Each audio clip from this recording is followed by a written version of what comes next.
back to my channel. Today I've got my May wrap up for you, and I thought I'd come outside because it's lovely and sunny now. So, as you know, I've been sort of in a really bad reading slump since sort of the start of the year, really, I suppose. So I've only read 3 books this month, but hey ho, I've broken my reading slump, so hopefully next month's going to be even better. First book I read this month was Pushing the Limits by Katie McGarry, which I read on my Kindle. Really enjoyed this book. It follows 2 main characters. The first one's Echo. She was a once popular schoolgirl, but then something happened and she came back to school with these sort of like freaky scars on her arms, and you know, she was labelled a freak and whatnot. But the story's really intriguing because you don't actually know why she got them, and she can't remember either. And then it follows her relationships with people, her family and friends, and who sort of help her deal with it, and they deal with it themselves as well. And she starts going to therapy sessions, which is where we meet the second character, Noah Hutchings, who's this sort of bad boy, rough around the edges, gets any girl he wants, you know. But he's also got a bit of a troubled past that we learn, which is why he's in therapy. And then they sort of, after a rocky start, spark this friendship and then love, and it just follows their story of how they deal with what's going on.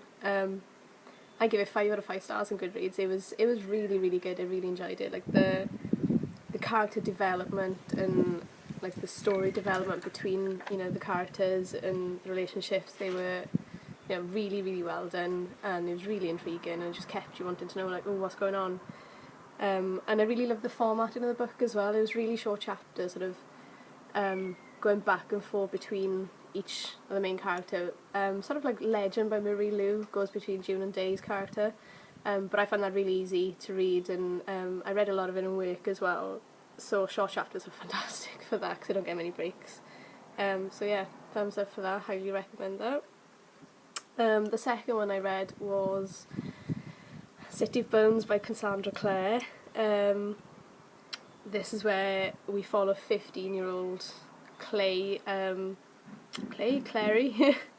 and it's after she starts seeing things that other people can't, and it follows that story where she finds out she's seen shadow hunters, who are these warriors that sort of rid the world of demons, and then she finds that, you know, she's actually one of them, and how, you know, this sight that she possesses, how does she get in? The story sort of follows along this world that's opened up to her of, you know, the hell on earth type thing. And yeah, to be honest, I was really late jumping on this bandwagon. I've had the book on my shelf for, I don't even want to admit probably how long it's been on there for. And it's I mean, everybody loves this book and raved about, but it's just I never got drawn to read the book. And I've only read it now because I saw the film trailer for it, because obviously the film's coming out in August, and it looked really intriguing actually, so I decided to actually finally pick it up and check it out, and yeah, I did really enjoy it. Found it a bit slow to begin with, to get into, but I think you get that with most of the start of a series, where you've got to, you know, learn who everybody is, learn the background story to everything. But once I got into it, I did really enjoy it. Cassandra Clare's got this sort of really easy writing style to follow, and yeah, it was really intriguing. And I've got the second book here now, which I can't wait to get my hands on. So it's probably going to be read next for like this June TBR, but I don't want to give myself a TBR pile because I'm never usually in the mood at the time to read one of my TBRs, so I'm just going to say it might get read in June. And then the final book that I read, which was my most anticipated one of this month, was Dan Brown Inferno.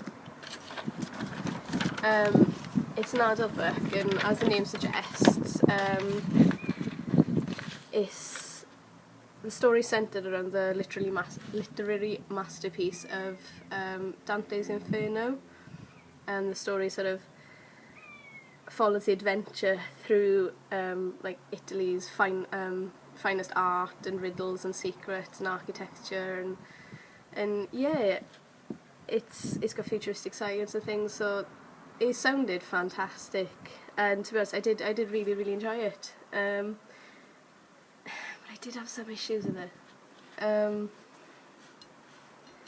The idea of the story, like the development, it was really cool and unique because it involved bioweapons and futuristic sort of sciencey ideas. And to be honest, with the Dan Brown's like true writing style and the short chapters, there was something, you know, constantly happening, and the pages kept turning. You know, it was one of those sort of, yes, real page turners, but despite all of like the action adventure that was going on, it never actually amounted to anything. Like, there was no climactic ending that left me going, oh, you know, I just sort of got to the end and went, oh. Yeah, you know, it wasn't a bad book, and it you know, it was really good. It was just like one of those meh. It was, yeah, it was just disappointing. I think it just seems like they could have done, or he could have done, you know, a lot more with it. It just seems that like, everything's really predictable with his books these days. I mean, Langdon finds himself in trouble, meets a girl, adventure, and shiz happen, the end, which is a fantastic plot in a way, because I love Da Vinci Code and Angel's Demons. They were absolutely fantastic books, and they, you know, the films are fantastic as well, but this one, like the last one, The Lost Symbol as well, I think that was getting to the stage of being a bit too predictable and meh, if you like, but yeah, it's sad because, like I said, the first two books he did were fantastic for the Robert Langdon series, and this one's just a bit of a letdown, really.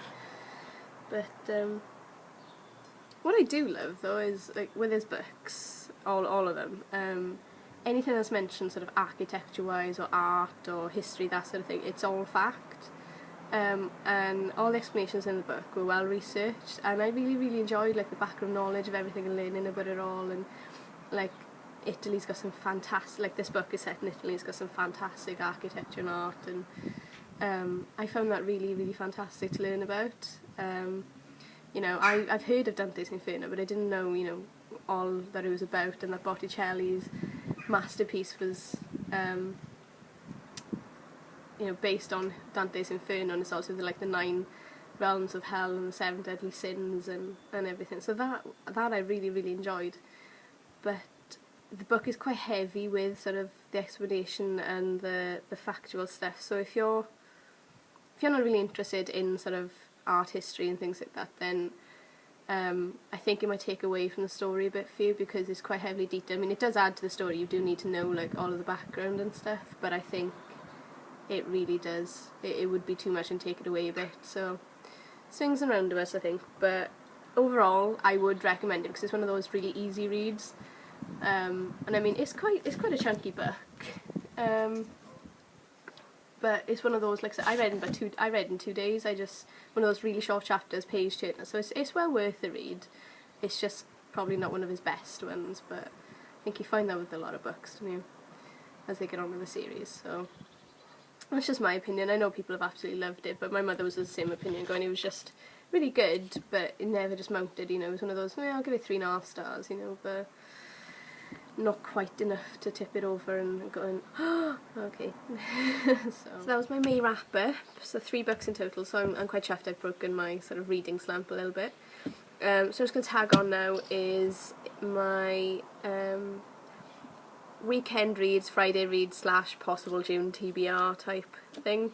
The first one I'm doing, what I want to start doing is, I've got like quite a few books just on half, and I want to start going back to them and finishing those off. So the first one I've got is Rebel Heart by Moira Young, which I'm about halfway through now.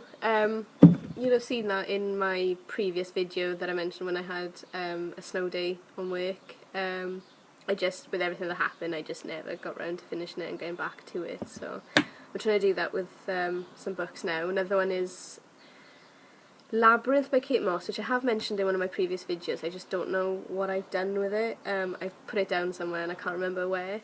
But I've been reading that for like a year now. According to my Goodreads, which is really bad.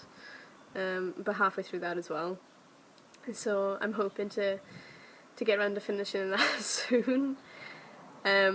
Like I said, I might get around to doing City of Ashes as well, but for my weekend reads, I'm going to be reading Rebel Heart, and then the rest of the month I'm feeling quite nostalgic, I think. I was staring at my Goosebumps and stuff on the shelf the other day, and I was like, oh, I should start reading that again, so I'm going to start reading possibly some Goosebumps and maybe some Point Horrors or something again. And I'll keep you updated with anything else that I decide to do. So yeah, I mean the sun's come out now, so I'm going to go and enjoy the rest of the day. Not that there's much left of it, but I hope you're all having a lovely, lovely weekend. And yeah, I'll speak to you all soon. Bye!